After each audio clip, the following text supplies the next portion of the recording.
Hello বন্ধুরা, তোমরা কেমন আছো? আশা করি ভালো আছো। বরাবরের মতো আবারও চলে এলাম একটা নতুন ভিডিও নিয়ে। সেটা হলো, দেখো এই যে আমি কলা মোচা নিয়েছি। দেখো এটার উপরে ছালগুলো উঠিয়ে নিয়েছি, ভিতরে মোচাটা। এই মোচা দিয়ে একটা রেসিপি তৈরি করব। দেখো কিভাবে রেসিপিটা তৈরি করি, তোমরা সঙ্গে থেকো, পুরো ভিডিওটাই দেখবে। দারুণ একটা টেস্টি একটা রেসিপি তৈরি করব, তোমরা দেখো। এই মোচাটা নিয়েছি, এখন এর মধ্যে এইভাবে পুড়ে নিব। গ্যাসের তাপটা আস্তে করে দিয়ে, নাহলে সেদ্ধও হবে না, উপরটা তাড়াতাড়ি পুড়ে যাবে।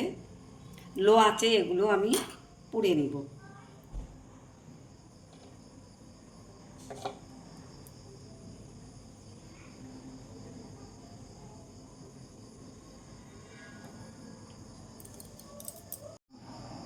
এটা এরকম, এটা পুড়ে নিয়েছি।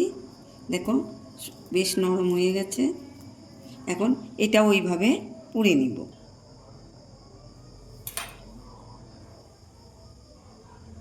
আমি দুটোটাই গ্যাসের মধ্যে পুড়ে নিলাম। এগুলো দেখো সুন্দর সিদ্ধ হয়ে গেছে।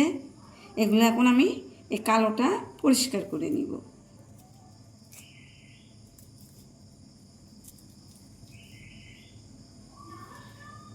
এই ছালটা পরিষ্কার করে নিব। তোমরা জানোই তো কলার মোচার উপকারিতা, এটা তো তোমরা জানোই যে এগুলো প্রেশারের রুগীদের পক্ষে ভীষণ উপকারী। সপ্তাহে যদি 2-3 দিন খাওয়া যায়, অটোমেটিক প্রেশারটা কমে যাবে। মোচা খাওয়া তো অনেক রকমের খাওয়া যায়। মোচা ভাজা খাও, মোচার ঘন্ট খাও, এইভাবে পুড়ে চাটনি বানিয়ে খাও, দেখবে খেতে দারুণ লাগে। এই মোচার চাটনি দিয়েই তুমি এক থাল ভাত খেতে পারবে, আর কোনো সবজি লাগবে না। এই দেখো, এটা পরিষ্কার করে নিলাম, আবার এটাও পরিষ্কার করে নিব। দুটোই আমি ছুলে নিলাম। এখন আমি একটু গ্যাসে যাব, যা একটু এই যে শুকনো লঙ্কাগুলো ভেজে নিব, কয়েকটা কাঁচা লঙ্কা ভেজে নিব। এখানে একটু পেঁয়াজ কুচানো নিয়েছি, কয়েকটা রসুন নিয়েছি, আর শুকনো লঙ্কা আর কাঁচা লঙ্কা নিয়েছি। আর দেখো এখানে একটু কালো জিরে নিয়েছি, ওটা আমি একটু ভেজে নিব। এই কালো জিরেটা একটু ভেজে নিব। এটা ভাজা হয়ে গেছে, নামিয়ে নিলাম। শুকনো লঙ্কা কয়টা ভেজে নিব। কড়াতে তেল দিয়ে দিলাম, শুকনো লঙ্কাটা আমি কড়াতে তেলের মধ্যেই ভেজে নেব। দেখো লঙ্কা কয়টা ভাজা হয়ে গেছে। কাঁচা লঙ্কা কয়টা আমি ভেজে নিব। কাঁচা লঙ্কা হয়ে গেছে, আমি পেঁয়াজ আর রসুনটা ভেজে নিব।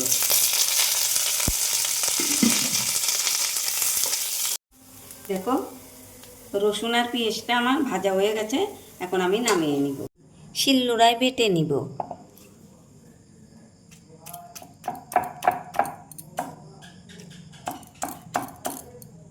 দেখো এইভাবে বেটে নিব। সুন্দর হয়েছে বাটাটা, বেটে নিয়েছি। এটার সঙ্গে এখন আমি দেখো এখানে এই কালো জিরে, কাঁচা লঙ্কা এটা দিয়ে দিব। দেখো এগুলো পেস্ট করে নিব, এগুলো এটার সঙ্গে মিক্স করে নেব।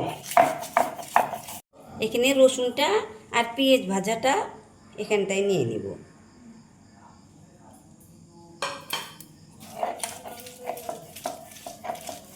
নিয়েছি এখানটায়, এখন আমি স্বাদ মতো লবণ দিয়ে দিলাম।